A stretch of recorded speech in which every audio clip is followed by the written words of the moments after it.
گزارے کیسے زندگی،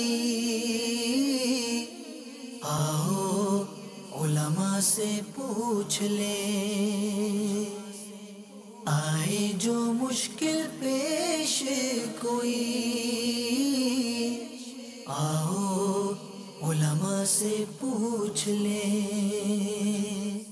الحمدللہ رب العالمین والصلاة والسلام علی سید المرسلین، اما بعد فاعوذ باللہ من الشیطان الرجیم، بسم اللہ الرحمن الرحیم، الصلاة والسلام علیک یا رسول اللہ وعلی آلک واصحابک یا حبیب اللہ، الصلاة والسلام علیک یا نبی اللہ وعلی آلک واصحابک یا نور اللہ۔ میٹھے میٹھے اسلامی بھائیوں اور مدنی چینل کے ناظرین، سلسلہ دارالفتہ اہل سنت میں ایک بار پھر آپ کو مرحبا کہتے ہیں۔ ابتداءً درود پاک کی فضیلت کے فرمان مصطفیٰ صلی اللہ تعالیٰ علیہ وسلم ہے کہ شب جمعہ اور روز جمعہ مجھ پر درود پاک کی کثرت کر لیا کرو، جو ایسا کرے گا قیامت کے دن میں اس کا شفیع اور گواہ بنوں گا۔ صلو علی الحبیب صلی اللہ تعالیٰ علی محمد صلی اللہ علیہ وسلم۔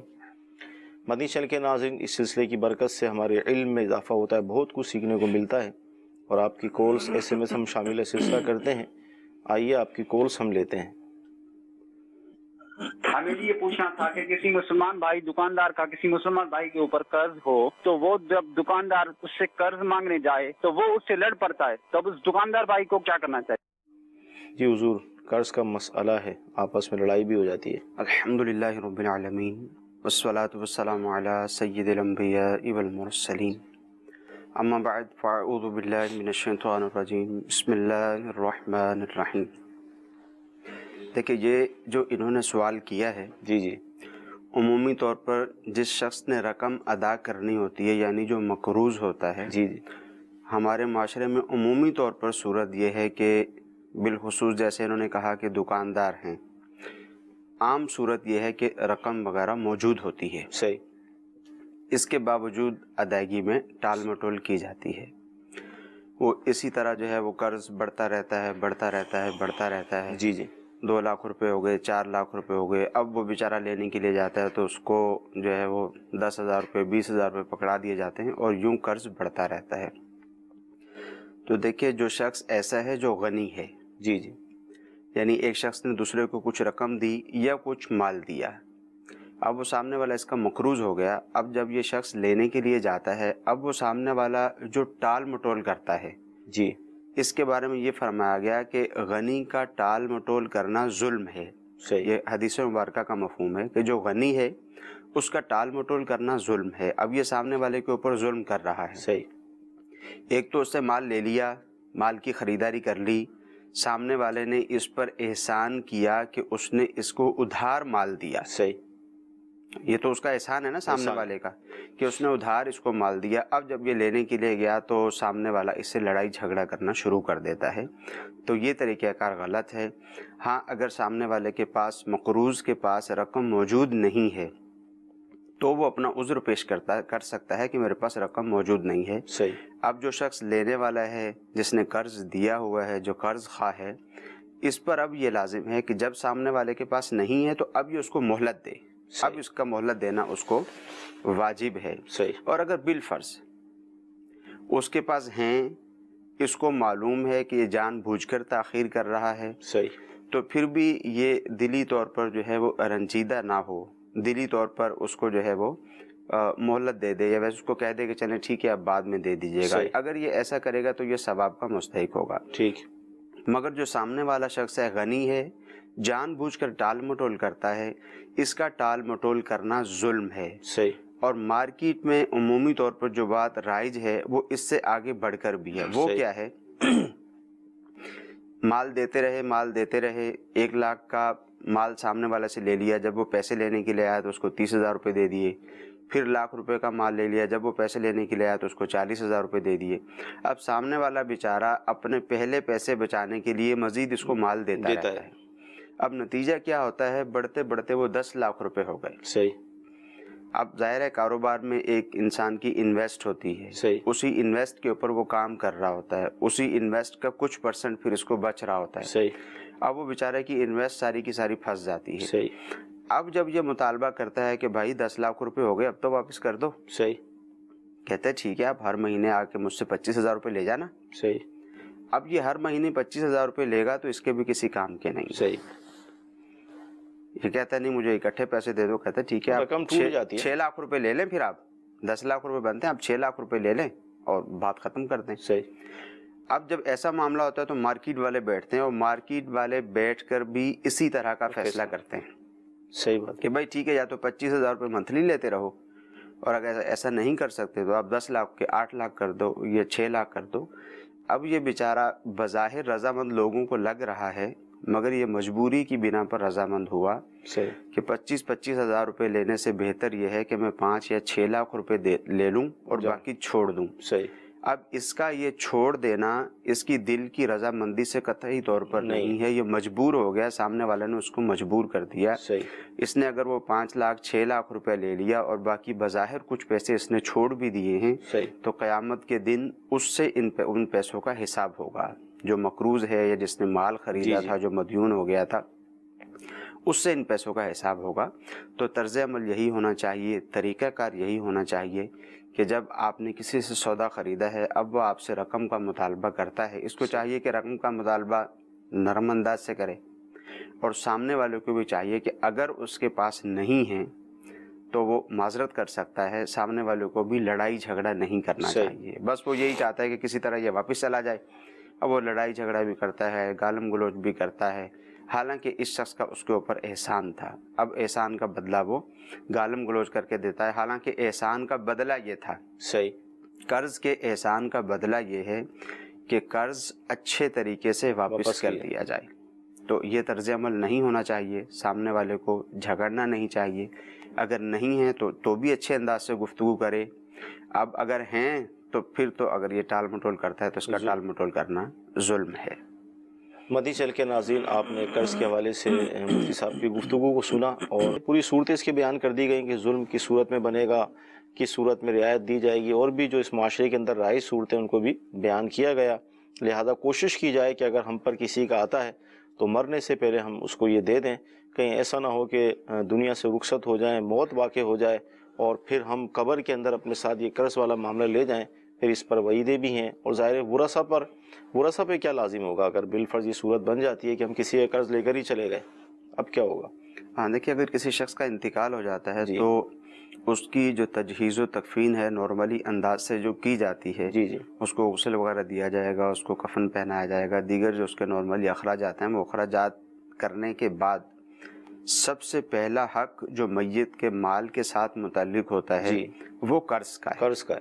وہ سب سے پہلا جو حق ہے وہ قرض کا ہے، سب سے پہلے اس کا قرض اتارا جائے گا.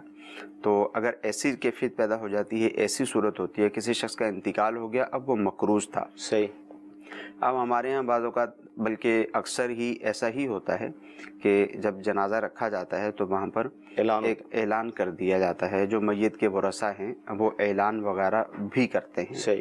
اب جس شخص نے رقم لینی ہے وہ اچھے انداز سے جا کے میت کے ورثاء سے بات کر سکتا ہے اور اس کا کوئی ثبوت بھی مہیا کر سکتا ہے. اس سے یہ بھی بعض اوقات ایسا بھی ہوتا ہے کہ ایک شخص رقم لینے کے لیے جاتا ہے تو میت کے ورثاء اس سے اس کا ثبوت پوچھتے ہیں. اور ظاہر ہے پوچھ بھی سکتے ہیں، پوچھنے کی تو شرعی طور پر اجازت ہے. یا تو اس کے پاس شرعی طور پر گواہ موجود ہوں. اگر گواہ نہیں ہے تو کوئی ایسی پختہ تحریر اس کے پاس موجود ہونی چاہیے. تو اسی لیے یہ کہا گیا کہ جب قرض کے معاملات کریں، جب لین دین کے معاملات کریں تو ان کو تحریر کر لینا چاہیے، اور تحریر بھی ایسی ہونی چاہیے جو قابل قبول ہے. یعنی گواہوں کے ساتھ تحریر ہو، سائن کے ساتھ تحریر ہو جو کہ قابل قبول ہو، تاکہ بعد میں اب اگر کوئی شخص کسی کا انتقال ہو گیا ہے، اب اس نے اس سے رقم لینی تھی، اگر یہ اس کو معاف نہیں کر سکتا یا لینا چاہتا ہے، اس نے مال چھوڑا بھی ہے، تو ضرور اس کی رقم ادا کی جائے گی، مگر یہ اسی صورت میں ہو سکے گا جب اس کے پاس کوئی ثبوت وغیرہ موجود ہوگا. جی مدی شہر کے ناظرین، مزید کال لیں گے آپ کی.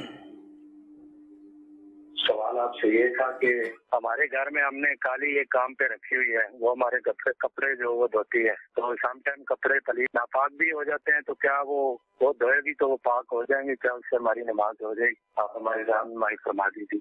جی کیا فرماتے ہیں کپڑے دھونے کے حوالے سے؟ دیکھیے کپڑے دھونے کے حوالے سے شاید انہوں نے یہ کہنا چاہ رہے ہیں کہ غیر مسلم ہے جی جس کو کپڑے دھونے کے لیے رکھا ہوا ہے. دیکھیے اصل تو کپڑے سے نجاست کا دور ہو جانا ہے کہ جب کپڑے سے نجاست دور ہو گئی، نجاست زائل ہو گئی جی تو کپڑے پاک ہو جائیں گے. مگر اس کا شریعت مطہرہ نے ایک طریقہ کار رکھا ہوا ہے. اب اگر اس طریقہ کے مطابق نہیں دھوئے جائیں گے، اس طریقے کے مطابق واش نہیں کیے جائیں گے جی تو اب کپڑوں کی پاکی کا حکم کسی صورت میں نہ ہو سکے گا. صحیح. تو ان کو چاہیے کہ دعوت اسلامی کی سائٹ ہے، وہاں سے ایک رسالہ ان کو مل جائے گا کپڑے پاک کرنے کا طریقہ، وہ رسالہ وہاں سے لے لیں. اب اس کے مطابق جو ہے وہ سامنے والے کو سمجھا دیں کہ آپ نے اس طرز عمل کے ساتھ، اس طریقہ کے ساتھ کپڑوں کو دھونا ہے، واش کرنا ہے. ٹھیک. جی اگلی کال. قمر مغل چوک منڈا سے. جی میرا سوال یہ ہے تعارف کا اہل سنت مفتی صاحب سے کہ آدمی یہ باتھ روم میں جاتا ہے پیشاب کرنے کے لیے تو ہمارے جیب میں بٹوا ہوتا ہے، اس میں جناب یہ ہوتے ہیں کوئی بیج ہوتا ہے اللہ رسول والا ہمارے جیب میں ہوتا ہے، تو ہم کیا بات میں جائیں وہ نکال کے جائیں یا کہ وہ ساتھ ہی لے جائیں جیب میں؟ السلام علیکم ورحمۃ اللہ وبرکاتہ. وعلیکم السلام ورحمۃ اللہ وبرکاتہ. واش روم جاتے ہیں، اب اصل اس میں مختلف صورتیں بن جائیں گی. ایک تو یہ کہ میں اپنے آفس میں ہوں یا اپنے دفتر میں ہوں، کسی ایسے مقام پر ہوں جہاں میری بیٹھک ہے 5 گھنٹے کی 8 گھنٹے کی.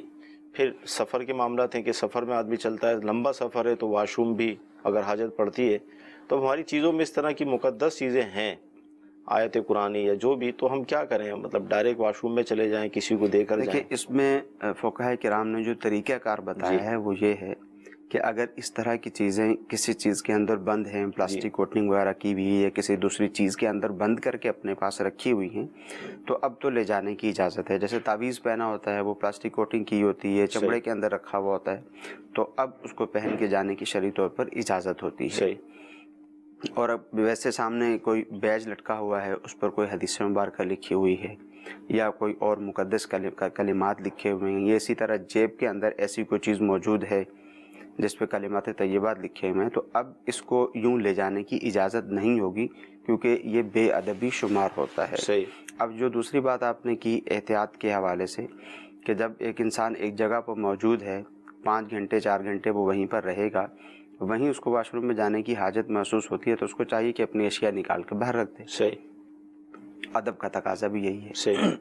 ہاں کسی ایسی جگہ پر موجود ہے کہ جہاں پر یہ باہر رکھ کر جا ہی نہیں سکتا، ایسی کوئی کیفیت ہے، ایسی کوئی صورت ہے، تو اب جیب کے اندر ہیں تو اب اس کو جانے کی شرعی طور پر اجازت ہوگی. پھر یہاں پر یہ بھی دیکھا جائے کہ اب اس طرح کی جو چیزیں ہیں، کوئی مقدس کلمات لکھے ہوئے ہیں، کچھ بھی ایسا ہے، تو اگر کسی ایسی جگہ پر بھی موجود ہے، راستے میں سفر میں بھی جا رہا ہے، تو وہاں بھی یہ نکال کے باہر رکھ سکتا ہے کیونکہ ایسی چیزوں کے چوری ہو جانے کی تو کوئی اندیشہ ہوتا نہیں. صحیح. تو جتنا زیادہ جو ہے وہ ادب کریں گے اتنا ہی زیادہ بہتر ہوگا. اچھا بعض اوقات یہ ہوتا ہے کہ جیسے وائلیٹ ہے کسی کے پاس یا اس طرح کی چیز ہوتی ہے جس کے اندر بہت ساری چیزیں رکھتے ہیں. اب پینٹ عموماً پینٹ بھی پہنی جاتی ہے تو وہ پیچھے جو ہے جیب میں وہ رکھتے ہیں اس کو.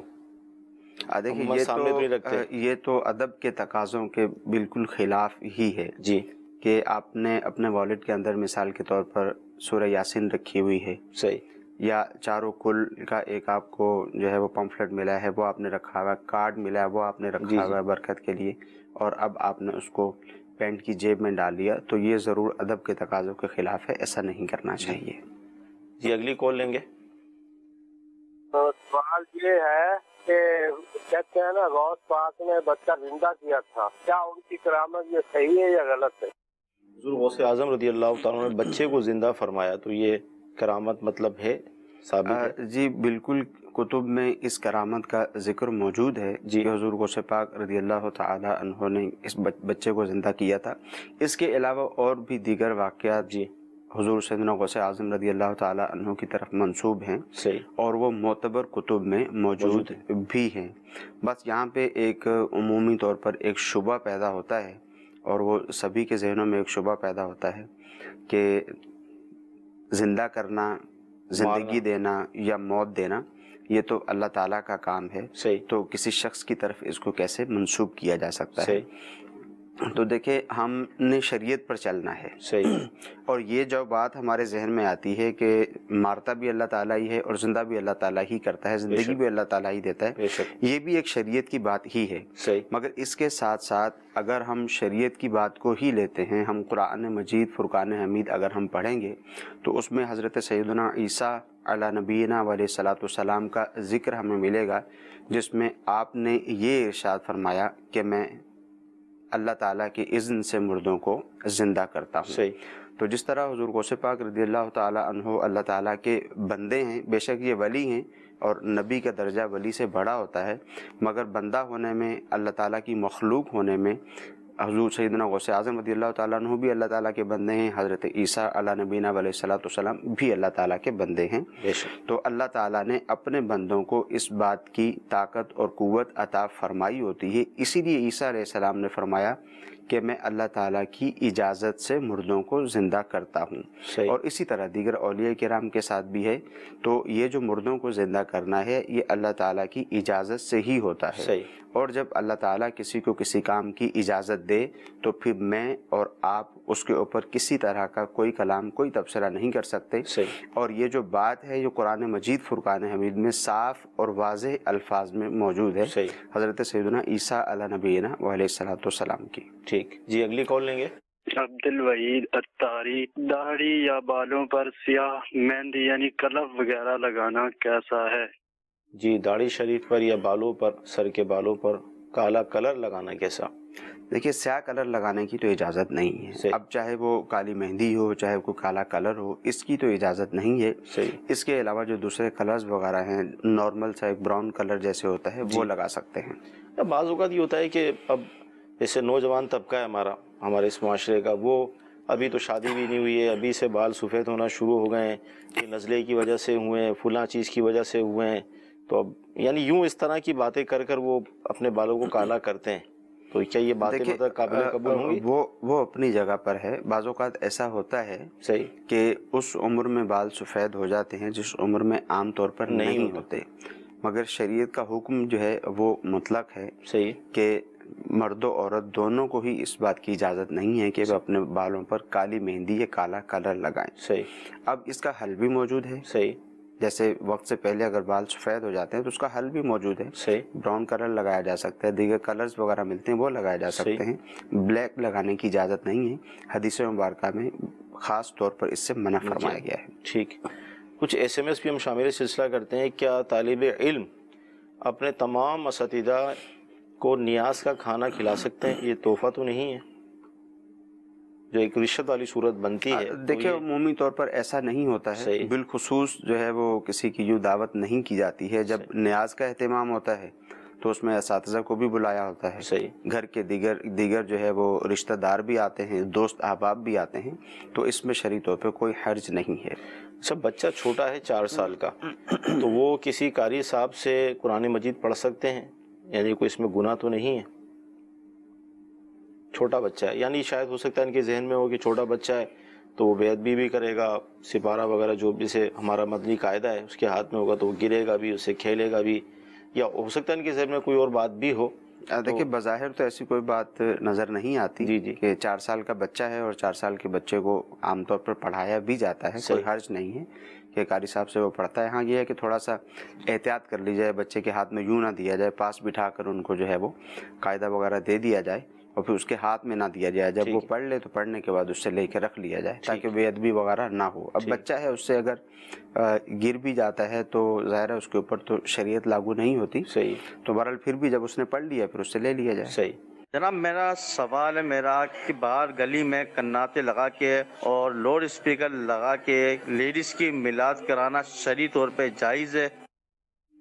کیا فرماتے ہیں؟ یہ ہو رہا ہے علاقوں میں؟ دیکھیں یہاں ایک بات تو یہ ہے کہ عورت کی آواز، عورت کا نغمہ یہ بھی ایسے ہی ہے جیسے خود عورت ہے۔ ٹھیک ہے، جس طرح عورت پر پردہ لازم ہے تو عورت کی جو آواز ہے اس کے اعتبار سے بھی پردہ ضروری ہے، یہ بھی ایک اعتبار سے ستر میں شامل ہے صحیح، کہ یہ غیر محارم تک نہیں پہنچنی چاہیے۔ ہاں جہاں جہاں ضرورت ہے کہ جیسے عورت گھر میں موجود ہے، باہر کو آیا، ضرورت کی کوئی بات کرنا پڑی تو عورت کے لیے حکم یہ ہے کہ وہ سخت لہجے سے اس سے بات کر سکتی ہے. صحیح. مگر اس طرح کہ عورت نعت پڑھتی ہے، نعت خوانی کرتی ہے، اچھی آواز اس سے پیدا ہوتی ہے، اب اس طرح کی کیفیت کے اندر عورت کی آواز غیر مرد تک پہنچنا یہ قطعی طور پر جائز نہیں ہے. ایک تو یہاں پر یہی بات ہے کہ عورت کی آواز جو ہے وہ بھی ایک اعتبار سے پردے کی چیز ہے. اگر غیر محارم تک جائے گی، عورت ایسا جان بوجھ کر رہی ہے تو یہ گناہ گار ہوگی. صحیح. تو اس میں عورتوں کی محافل وغیرہ کا جو اہتمام ہے گھروں کے اندر ہی کرنا چاہیے، بغیر مائک کے کرنا چاہیے، اور اگر مائک کے ساتھ بھی کرتے ہیں تو اس کی آواز محدود ہونی چاہیے. صحیح. دوسری بات انہوں نے کہا کہ گلی میں کناتے لگا کر ایسا کیا جاتا ہے، تو ظاہر ہے گلی محلوں میں اس طرح کناتے لگانا، اس سے حقوق العباد تلف ہوتے ہیں اور ضرور ہوتے ہیں. عام طور پر یہی دیکھا گیا ہے. یہ تو عورتوں کی محفل ہے، اسی طرح مردوں کی محفل ہوتی ہے، اس میں بھی یہی ہوتا ہے. تو جب مردوں کی محفل ہو تو الحمدللہ تقریباً ہر جگہ پر ہی مساجد موجود ہوتی ہے. اب چاہے مسجد کمیٹی کی طرف سے کیا جا رہا ہے، کوئی بھی طریقہ ہے، تو مسجد کے اندر ہی اس طرح کی محافل وغیرہ ہونی چاہیے. یا مسجد موجود نہیں ہے تو کسی کھلے میدان میں یا کسی ہال وغیرہ میں اس طرح کا اہتمام کر لیا جائے تاکہ آنے جانے والے لوگوں کو تکلیف نہ پہنچے. مسئلہ یہ ہے کہ آج کل ویسے ہی دین اسلام سے، دین سے لوگوں کی دوری ہے، ویسے ہی اس طرح کی کیفیت پائی جاتی ہے کہ بس کوئی بات ملنی چاہیے اعتراض کرنے کے لیے، دین اسلام کے خلاف گفتگو کرنے کے لیے، تو ہمیں موقع نہیں دینا چاہیے. اگر اس طرح سے محفل ہوگی، رات کو 2-2 بجے تک محفل ہوگی اور جو ہے وہ کان پھاڑ آواز کا سلسلہ ہوگا، راستے کو بند کر دیا جائے گا، ٹریفک جیم ہو جائے گی، تو ایک تو شرعی طور پر یہ ویسے ہی درست نہیں ہے. اور دوسرا یہ کہ اب اگر ہم ایسا کریں گے، اب اگر دینی طبقہ ایسا کرے گا، اگرچہ وہ بیان کے لیے ہی ہوتا ہے، ظاہر ہے وہاں بیان ہوگا، نعت خوانی ہوگی جو کہ جائز کام ہیں، نیکی کے کام ہیں، مگر یہ جو طرز عمل اپنایا جاتا ہے اس کی وجہ سے بہت سارے لوگ خود بخود بھی بدزن ہو جاتے ہیں دین سے، اور بہت سارے لوگوں کو بدزن کر دیا جاتا ہے. تو اس محفل سے، اس بیان سے، اس نعت خوانی سے اتنا فائدہ بظاہر نہیں ہوتا، اتنے لوگوں کو فائدہ نہیں پہنچتا جتنے لوگ اس کی وجہ سے بدزن ہو جاتے ہیں، 2-2 4-4 گھنٹے ٹریفک میں پھنسے رہتے ہیں. تو یہ طرز عمل بالکل درست نہیں ہے. دیکھا یہ گیا ہے کہ جہاں پر اس بات کا اہتمام کرنا ممکن بھی ہوتا ہے کہ آپ گلی کے اندر محفل کر رہے ہیں، آپ روڈ پر محفل کر رہے ہیں، آپ کے پاس ایک ہال موجود ہے، آپ وہ ہال رینٹ پر لے کر وہاں پر محفل کر سکتے ہیں اور وہاں پر اچھے انداز سے محفل ہو جائے گی. مگر بس ایک طرز عمل بنا ہوا ہے، بس ایک ذہن بنا ہوا ہے کہ نہیں بس اسی جگہ پہ ہم نے محفل کروانی ہے، یہاں سے 25 سال ہو گئے محفل ہوتی ہے، 50 سال ہو گئے یہاں پہ محفل ہو رہی ہے، لہٰذا یہیں پہ محفل کروانی ہے. لوگ روتے رہیں، لوگ پیٹتے رہیں، ٹریفک جیم ہو جائے، لوگوں کو تکلیف پہنچے، کسی طرح کا کوئی اس انجمن کو جو کروا رہی ہے اس کو کسی طرح کا کوئی احساس نہیں ہوتا. اور نتیجہ زیادہ تر یہ نکلتا ہے کہ بہت سارے لوگ دین اسلام سے بدزن ہوتے ہیں. جس دین کو پھیلانے کے لیے، جس دین کی تبلیغ کے لیے آپ نے محفل کا اہتمام کیا تھا، اب وہ محفل اس کا الٹ ہو جاتی ہے، اس کا نتیجہ اکثر جو ہے وہ الٹ نکلتا ہے. تو ایسا نہ کرنا چاہیے. مدنی چینل کے ناظرین، حقوق العباد کے حوالے سے بھی اس میں گفتگو کی گئی اس جواب کے اندر کہ ہمارے معاشرے کے اندر یہی ہوتا ہے کہ روڈ گلیاں بند کر کے اس طرح کی محافل کو سجایا جاتا ہے. اگرچہ نیت یہی ہوتی ہے کہ ہم سرکار کی ثنا خوانی کر رہے ہیں، نعت خوانی کر رہے ہیں، بیان بھی ہوگا، لیکن دیکھنا یہ ہے کہ اچھا یہاں پر مفتی صاحب جو ذہن میں سوال آ رہا ہے کہ ہم یہاں پر یہ بھی سوچیں کہ ہم جو یہ عمل کر رہے ہیں نعت خوانی کی صورت میں یا جو بھی گلی بند کر کے، روڈ بند کر کے، اس کا درجہ کیا ہے شرعاً؟ یہ مستحب ہے، مباح ہے، سنت ہے، فرض ہے، واجب ہے، کیا ہے؟ اور دوسری طرف لوگوں کو جو تکلیف پہنچے گی، ان کی جو دل آزاریاں ہوں گی، ان کے درجات کیا ہیں؟ کیا فرمائیں گے آپ؟ دیکھیں میرا خیال یہ ہے کہ اتنی تفصیل میں ہم نہ جائیں، بہرحال فقط اس بات کو دیکھ لیا جائے کہ محفل کروانا جو ہے جائز ہے، شرعی طور پہ کوئی حرج نہیں، لیکن اس کے جو کسی طرح کی کوئی قباحت نہیں ہے. اس کے تقاضوں کو مد نظر رکھا جائے، محفل کے تقاضوں کو مد نظر رکھا جائے، کسی ایسے شخص کو بیان کے لیے بلوایا جائے جو عقائد و نظریات کی اچھے طریقے سے اصلاح کر سکتا ہو، عمل کی بات کریں، جو عمل کے اعتبار سے اچھے طریقے سے اصلاح کر سکتا ہو۔ اسی طرح نعت خوانی ہوتی ہے، تلاوت ہوتی ہے، سب باتیں اپنی جگہ پر درست ہیں، کسی بات میں کوئی قباحت نہیں ہے، جائز ہے، سب کر سکتے ہیں، مگر یہ ہے کہ ایسے انداز سے کی جائے، ایسی جگہوں پر کی جائے کہ ایک بھی شخص ہمارے اس محفل کرنے کی وجہ سے، دیکھیں جو بھی مسلمان ہے وہ آپ کے نعت پڑھنے سے آپ سے بدظن نہیں ہوگا، تلاوت قرآن پاک سے بدظن نہیں ہوگا، ٹھیک ہے، آپ کے بیان سے قطعی طور پر وہ بدظن نہیں ہوگا، وہ اگر بدظن ہوگا تو اس حوالے سے ہوگا کہ آپ نے روڈ بلاک کر دیا، وہ 1 گھنٹے تک ٹریفک میں پھنسا رہا، آپ نے جس جگہ پر جس گلی میں محفل کی آپ نے وہاں پر ساؤنڈ سسٹم لگایا، آپ کے اس طرف بھی گھر ہیں اس طرف بھی گھر ہیں، 2 بجے تک آپ نے رات محفل کی، اور طرز عمل ایسا ہوتا ہے کہ یعنی وہاں سے آپ کافی دور بھی اگر موجود ہیں تو آپ سو نہیں سکتے، اور جو بالکل ساتھ موجود ہے اس کی کیا کیفیت ہوگی۔ تو یہ انداز نہیں ہونا چاہیے، ہمیں چاہیے کہ ہم اپنے اس انداز کو بدلیں، دین اسلام کی خدمت کریں، مگر دین اسلام کی خدمت کرتے ہوئے لوگوں کو دین اسلام سے متنفر نہ کیا جائے، ان کو نفرت میں مبتلا نہ کیا جائے۔ حدیث پاک میں کا مفہوم ہے کہ خوشخبریاں سناؤ، نفرتیں پیدا نہ کرو، تو ایسا کام نہ کیا جائے جس سے کہ نفرت پیدا ہو۔ مدنی چینل کے ناظرین، میں یہاں پر ایک وسوسے کی کاٹ کر دوں، کسی کے ذہن میں یہ بات نہ آ جائے کہ گویا کہ دعوت اسلامی ہمارا مدنی چینل نعت خوانی سے منع کر رہا ہے۔ اس جواب میں آپ دیکھ لیں کہیں بھی یہ نہیں کہا گیا کہ ہم نعت خوانی نہ کریں، بلکہ یہ کہا گیا کہ نعت خوانی کریں، لیکن اس کے انداز پر گفتگو ہوئی کہ مسجد کے اندر کریں، کسی ہال میں کریں، کسی گراؤنڈ میں کریں، تاکہ لوگوں کو تکلیف نہ ہو۔ اچھا، سوال یہ ہے کہ احرام جو باندھا جاتا ہے تو کتنے سال کے بچے کو احرام باندھا جائے گا؟ جیسے 4 سال کا، 6 سال کا، اور جب یہ بچہ عمرہ کرے گا اپنی فیملی کے ساتھ تو کیا اس کا بھی حلق کروایا جائے گا؟ دیکھیے، جو چھوٹا نابالغ بچہ ہے اس کا احرام اس اعتبار سے تو نہیں ہے کہ جس کو ہم یہ کہا جاتا ہے کہ یہ احرام اس نے باندھ لیا ہے، اب اس پر احرام کی پابندیاں لازم ہو گئیں، ایسا تو نہیں ہے۔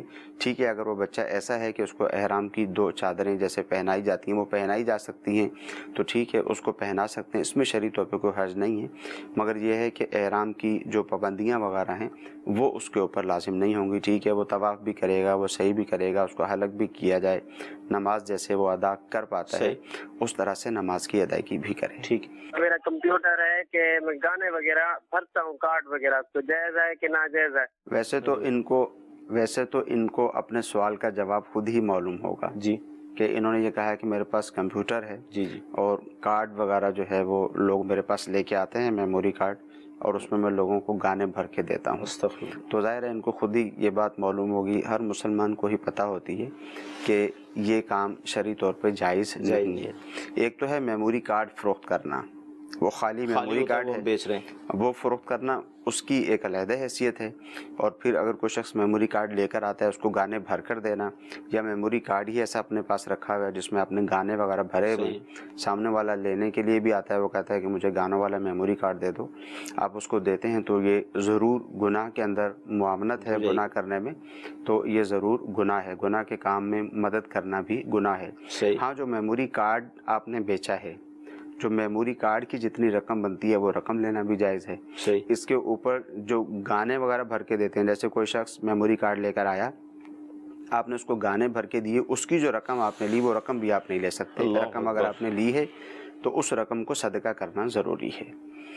یعنی فی نفسی اگر دیکھا جائے تو یہ جو آلات ہیں، جیسے مدنی چینل جو آج اپنے گھروں میں ہم دیکھتے ہیں، اس کے لیے ظاہر ٹی وی ہے، LCD ہے، جو بھی ہے، اب ان کا صحیح استعمال بھی موجود ہے، مدنی چینل ہم دیکھ رہے ہیں، اور غلط استعمال بھی موجود ہے، تو یہ استعمال پر ہی ڈیپینڈ کرے گا؟ جی، استعمال پر ہی ڈیپینڈ کرے گا۔ ظاہر ہے جب وہ میموری کارڈ کی بات ہوئی کہ جب اس کے پاس میموری کارڈ موجود ہے، یہ خالی دے دے گا تو کوئی حرج نہیں، تو اس کے اعتبار سے کوئی حرج نہیں ہے۔ اب سامنے والا کیسے استعمال کرتا ہے یہ اس کے استعمال پر ہے۔ ٹھیک جی، اگلی کال لیں گے۔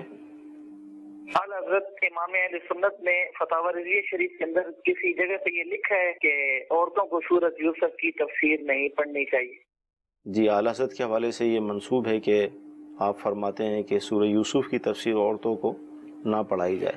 ہاں، وہ دیکھیے، وہ اس اعتبار سے ہے کہ سورہ یوسف کے اندر جو ہے وہ عورتوں کے متعلق کافی ساری گفتگو ہے، اور عورتوں کے عشق محبت کے بارے میں کافی ساری گفتگو ہے، تو عورت کا ذہن جو ہے وہ اس اعتبار سے کمزور ہوتا ہے۔ اللہ، جب وہ اس کو پڑھتی ہے تو اس کا ذہن اسی طرف مائل ہوتا ہے۔ حالانکہ اگر حقیقی طور پر دیکھا جائے، اس واقعہ کو حقیقی طور پر پڑھا جائے تو واقعتاً آپ دین کی طرف مائل ہوں گے، آپ دنیا کی طرف مائل نہیں ہوں گے۔ اگر اس کے جو مثبت پہلو ہیں فقط انہیں کو لیا جائے، اگر دوسرے پہلو پر ہی نظر رکھی جائے اور اسی پہلو کو ہی فوکس کیا جائے تو پھر ظاہر ہے انسان غلط راستے پر جاتا ہے، کیونکہ اس میں عورتوں کا مکر و فریب بھی بیان کیا گیا ہے، تو اس وجہ سے اس کی ممانعت ہے۔ باقی یہ ہے کہ تلاوت قرآن پاک کرنے میں تو شرعی طور پر کوئی بات نہیں ہے کہ سورہ یوسف کی تلاوت کی جائے، اس میں کوئی حرج نہیں ہے۔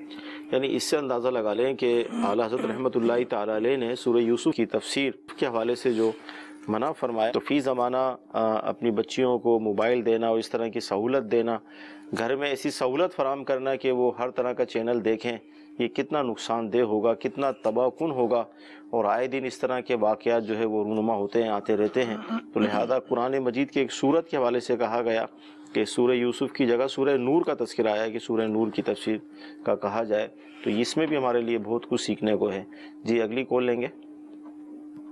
مفتی صاحب سے میرا سوال ہے کہ باجماعت نماز ہو رہی ہے، اس کے پیچھے سورۃ فاتحہ پڑھنی چاہیے کہ نہیں؟ امام کے پیچھے قرات کا مسئلہ، دیکھیں امام کے پیچھے قرات کرنے کی اجازت نہیں ہے۔ احادیث طیبہ کا مفہوم ہے کہ امام تمہارا ضامن ہے، صحیح، جب وہ تکبیر کہے تو اس وقت تم بھی تکبیر کہو، اور جب وہ قرات کرے تو تم خاموش رہو۔ صحیح۔ اب چاہے امام جہری قرات کرتا ہو چاہے سری قرات کرتا ہو، دونوں ہی صورتوں میں مقتدی کو قرات کرنے کی شرعی طور پر اجازت نہیں ہے۔ جن احادیث طیبہ میں یہ فرمایا گیا ہے کہ فاتحہ کے بغیر نماز نہیں ہے، یعنی جو سورہ فاتحہ نہیں پڑھے گا اس کی نماز نہیں ہے، تو علماء نے فرمایا کہ ان احادیث کا مطلب یہ ہے کہ جو شخص انفرادی طور پر اپنی نماز پڑھتا ہے وہ سورہ فاتحہ نہیں پڑھے گا تو اس کی نماز نہیں ہے، کیونکہ امام کے بارے میں الگ سے حدیثیں موجود ہیں کہ فرمایا گیا کہ امام ضامن ہے، جب امام قرات کرے تو تم خاموش رہو۔ تو وہ احادیث انفرادی طور پر جو شخص نماز پڑھتا ہے اس کے لیے ہیں، اور جب آپ جماعت کے ساتھ نماز پڑھیں گے، چاہے وہ جہری نماز ہو چاہے سری نماز ہو، یعنی چاہے امام بلند آواز سے قرات کر رہا ہو چاہے آہستہ آواز میں قرات کرے، تو اب اس کے پیچھے جو ہے وہ سورہ فاتحہ نہیں پڑھی جائے گی، یعنی قرات نہیں کی جائے گی۔ ٹھیک، جی اگلی کال۔ آپ جو سبحان بات کر رہا ہوں سر، یہ پرائز بونڈ کے والے سے پتہ کرنا، یہ پرائز بونڈ جائز ہے یا ناجائز ہے؟ جو پرائز بونڈ کا انعام کے بارے میں کیا فرمائیں گے؟ جائز ہے؟ پرائز بونڈ کا انعام جائز ہے شرعی طور پر، اس میں کوئی حرج نہیں ہے۔ ہاں ایک اور بھی پرائز بونڈ شروع کیا گیا تھا۔ اولاً تو پرائز بونڈ کی حیثیت اس طرح سے تھی کہ آپ نے 7,500 روپے والا پرائز بونڈ خریدا، اب آپ نے جب خریدا تو آپ کے ساتھ یہ کوئی معاہدہ نہیں ہوتا کہ آپ ابھی یہ خرید کے لے جائیں اور مہینے بعد 2 مہینے بعد یا 5 سال کے بعد آپ کو اس کے اوپر انعام دیا جائے گا، کسی طرح کا کوئی معاہدہ نہیں ہوتا۔ اگر کوئی اس طرح کی بات ہو تو پھر اس کو سود قرار دیا جا سکتا ہے، پھر یہ واقعتاً سود ہوگا، ایسی کوئی بات نہیں ہوتی۔ آپ پرائز بونڈ خریدتے ہیں، آپ لے جاتے ہیں، اگر انعام نکلے گا، کروڑوں روپے کے اعتبار سے جو ہے وہ پرائز بونڈ خریدے جاتے ہیں، بیچے جاتے ہیں، اگر انعام نکلے گا تو آپ کو مل جائے گا، انعام نہیں نکلے گا تو آپ کو نہیں ملے گا۔ آپ کے وہ پیسے آپ کے کیش ہیں، کسی طرح کا کوئی معاہدہ نہیں ہوتا۔ اگر معاہدہ ہو، ہم پرائز بونڈ لینے کے لیے جائیں 15,000 روپے والا، اگر ہم پرائز بونڈ لیں اور سامنے والا ہم سے یہ کہے کہ ٹھیک ہے آپ 5 مہینے کے بعد آ کر 15,000 روپے والا پرائز بونڈ ہمیں دے دیجیے گا اور 1,00,000 روپے ہم سے لے جائیے گا، تو یہ ضرور سود ہوگا، مگر ایسا ہوتا نہیں ہے۔ ہاں ایک پرائز بونڈ مزید اور بھی شروع ہوا تھا گورنمنٹ کی طرف سے، 40,000 روپے والا جو پرائز بونڈ شروع ہوا تھا، تو اس میں یہ طے کیا گیا تھا کہ 40,000 روپے والا جو پرائز بونڈ ہے اس پہ منتھلی یا 3 مہینے کے بعد کچھ نہ کچھ نفع دیا جائے گا، اور وہ نفع طے تھا اور وہ ضرور سود ہے۔ ٹھیک، یہ SMS آیا ہے کہ اگر کسی کی کمر میں، کڈنی، گردوں میں، ٹانگوں میں درد ہو اور اس کے لیے رکوع کرنا، سجدہ کرنا بھی دشوار ہو تو وہ نماز کیسے پڑھے؟ دیکھیں ایسا شخص جو واقعتاً سجدہ کرنے پر قادر نہیں ہے، یعنی وہ سجدہ نہیں کر سکتا، تو اب قیام اس سے ساکت ہو جاتا ہے۔ ٹھیک ہے، جو شخص سجدہ نہیں کر سکتا قیام اس شخص سے جو ہے وہ قیام ساکت ہو جاتا ہے، تو اب یہ بیٹھ کر نماز کی ادائیگی کر سکتا ہے۔ صحیح، جی اگلی کال لیں گے۔ میں یہ سوال پوچھنا چاہتا ہوں کہ بیوی اپنے شوہر کو نام سے بلا سکتی ہے؟ جی، بیوی اپنے شوہر کو نام سے بلا سکتی ہے؟ دیکھیے یہ مختلف قوموں کے اندر، مختلف علاقوں کے اندر، مختلف ملکوں کے اندر الگ الگ اس کا جو ہے وہ طرز عمل ہے. صحیح. بعض جگہوں پر تو ایسا ہے کہ بیوی اگر اپنے شوہر کا نام لیتی ہے تو اس کو بہت زیادہ برا سمجھا جاتا ہے. تو ظاہر ہے ایسی جگہ پر عورت کو اس بات کی اجازت نہیں ہوگی، یعنی اس کو بے ادبی شمار کیا جاتا ہے. اور بعض جگہیں ایسی بھی ہیں کہ جہاں پر ایسا نہیں ہوتا، یعنی بیوی اپنے شوہر کو نام لے کر پکارتی ہے اور اس قوم کے اندر، اس معاشرے کے اندر، اس خاندان کے اندر اس کو برا نہیں سمجھا جاتا. تو اب اگر نام لے کے پکارتی ہے تو شرعی طور پہ کوئی حرج نہیں ہے. مگر چونکہ شوہر جو ہے وہ بیوی کے لیے وہ ادب کے مقام پر ہے، یعنی بیوی پہ لازم ہے کہ شوہر کا ادب کرے، اس کی تعظیم کرے. تو اب بیوی کو چاہیے کہ بہتر یہی ہے کہ اس کا نام نہ لے، کسی اور انداز سے ہی پکارے. اللہ تعالیٰ کی بارگاہ میں ہم دعا کرتے ہیں کہ اللہ تعالیٰ آج کا ہمارا یہ سلسلہ اپنی بارگاہ میں قبول فرمائے. جو ہم نے سنا ہے، جو سیکھا ہے، اس پر عمل کرنے کی توفیق عطا فرمائے. آمین. صلو علی الحبیب صلی اللہ تعالی علی محمد. گزارے کیسے زندگی، آؤ علماء سے پوچھ لیں. آئے جو مشکل پیش کوئی، آؤ علماء سے پوچھ لیں.